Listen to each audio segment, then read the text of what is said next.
études publiées ces jours-ci prouvent que la jeune génération cherche d'abord à trouver du sens dans son travail.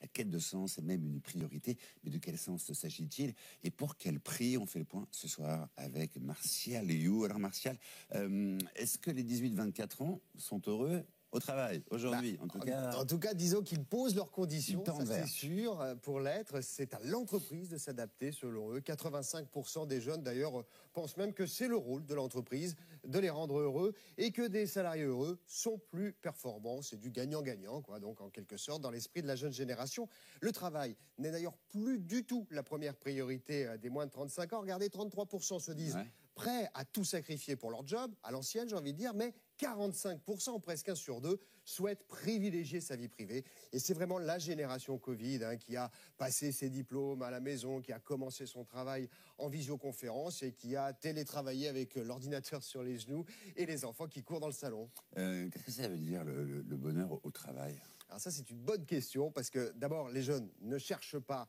la sécurité ni le salaire en premier. En fait, 63% veulent un CDI. Alors, c'est majoritaire, c'est vrai, mais alors c'est beaucoup moins que la moyenne nationale qui est à 75% de CDI.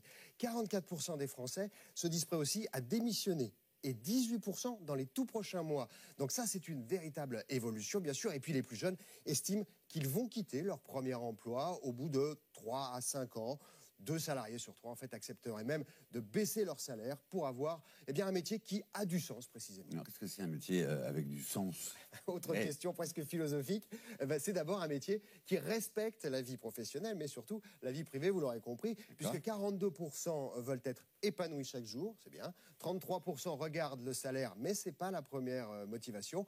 21% veulent vivre de leur passion et 11% veulent se sentir utiles. Donc on voit très bien que les critères de performance qu'on a connus ces dernières années ne sont plus prioritaires aujourd'hui. Est-ce que tous les salariés ont ces attentes-là aujourd'hui?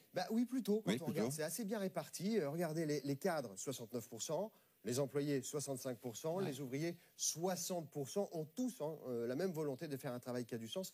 Et c'est à peu près dans les mêmes proportions, on le voit bien.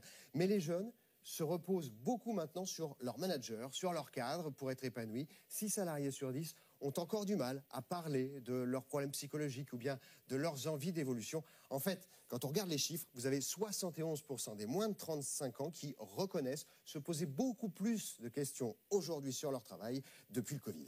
Eh bien, merci beaucoup Martial pour ces précisions. Vous rayonnez de bonheur d'être avec nous ici ce soir. Ça fait plaisir. La colère des policiers ne retombe pas. Plusieurs